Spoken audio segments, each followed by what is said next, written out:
Imagine waking up tomorrow and discovering that the first years of your life were erased on purpose. Not by your parents, not by trauma, by your own brain. Right now, somewhere inside your mind, there is an entire lost world. Your first laugh, your first fear, the first time you recognized a face, the moment you realized you were separate from everything around you, gone, or at least, inaccessible. And the strangest part is, this happens to every human being on Earth. For the first few years of your life, you were conscious. You experienced reality. You felt emotion. You formed attachments.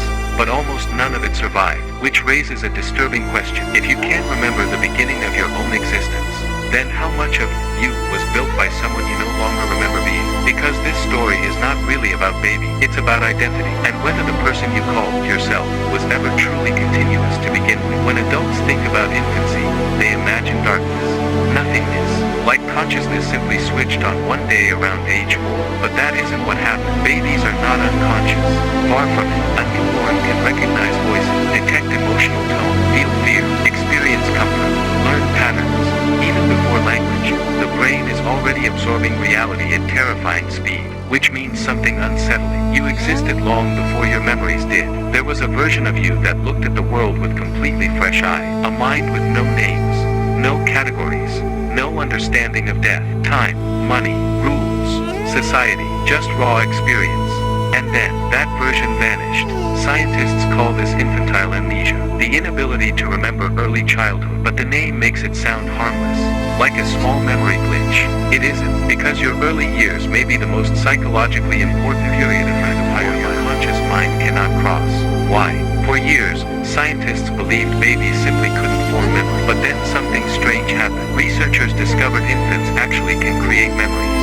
In experiments, babies remembered faces, patterns, actions. Some could recall information weeks later, which shattered the old explanation completely. The memories were being formed, so where did they go? This is where everything changes. Your brain is not a storage device. It's a reconstruction machine. Every memory you have is not a recording. It's a story rebuilt every time you access it. And during infancy, the machine itself is still under construction. The neural architecture responsible for long-term autobiographical memories, especially the hippocampus, is still developing. In other words, the you capable of organizing life into a stable narrative did not fully exist yet. You were experiencing reality, but there was nobody there capable of packaging those experiences into the kind of memories adults can revisit. Imagine trying to save files onto a computer while the operating system is still being installed. That's infancy, but that still doesn't explain the creepiest part.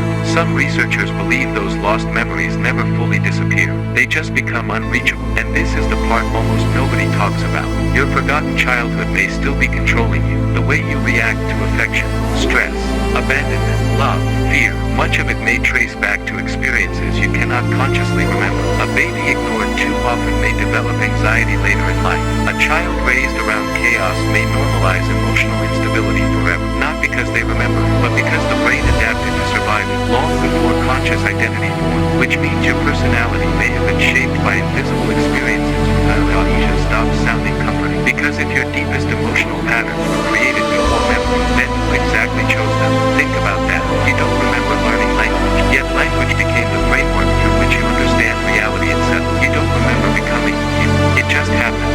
One day your consciousness emerged inside an identity that was already being constructed. Your fears, preferences, attachments, installed silently. And then there's another unsettling implication. Some neuroscientists believe the reason we forget infancy is because babies experience reality too differently from adults. A baby doesn't perceive the world the way you do now. There's no stable narrative, no clear separation between self and environment. At first, an infant may not even fully understand that it is an independent being. Imagine experiencing reality without language, without categories, without an inner voice narrating events. Just colors, sensations, emotion, chaos, pure existence.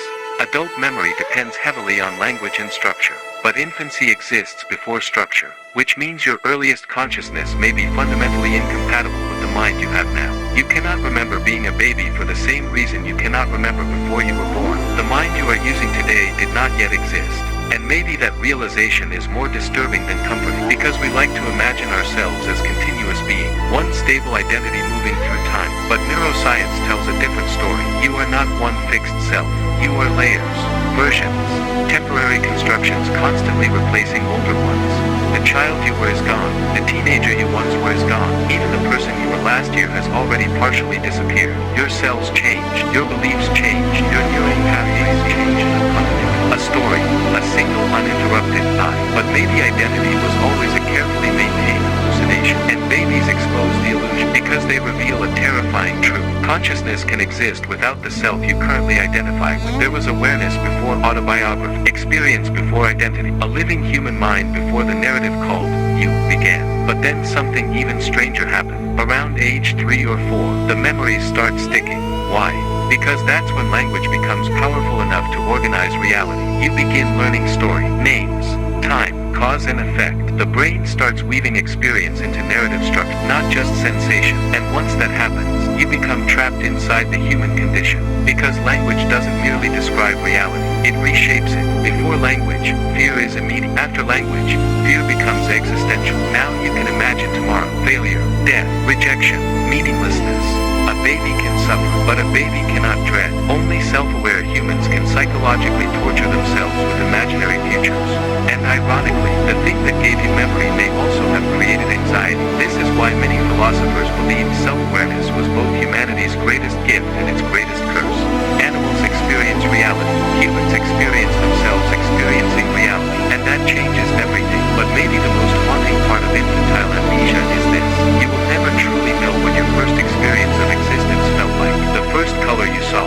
The first time light entered your eyes. The first voice that calmed you. The first fear that made your tiny nervous system panic. Those moments are inaccessible forever, buried beneath layers of neural rewrites. Like a burned library hidden underneath your identity. And yet traces remain, shaping your entire life. Sometimes people describe certain smells, sounds, or sensations as strangely familiar. A comfort they cannot explain. An irrational fear they cannot trace. Some researchers suspect fragments of infancy still leak through in emotional form, not memories, feelings, which means parts of your forgotten beginning may still be whispering through your behavior every single day. And if that's true, then maybe forgetting was necessary. Because imagine remembering everything, every embarrassment, every fear, every painful moment since birth. The human mind might collapse under the weight of total memory. So the brain sacrifices detail for survival. It deletes to protect functionality, which creates one final paradox. The memories you lost may have been essential for becoming the person you are now. You had to forget yourself, to become yourself. And maybe that's the real story hidden inside infantile amnesia. Not memory loss, transformation. Because the person watching this video right now is not the same consciousness that stared at the world through infantile years ago.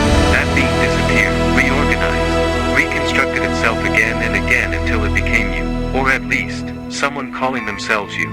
And tonight, before you fall asleep, remember this. Somewhere deep inside your mind is a completely forgotten human being who once looked at the world for the very first time, and then vanished without leaving a single memory behind.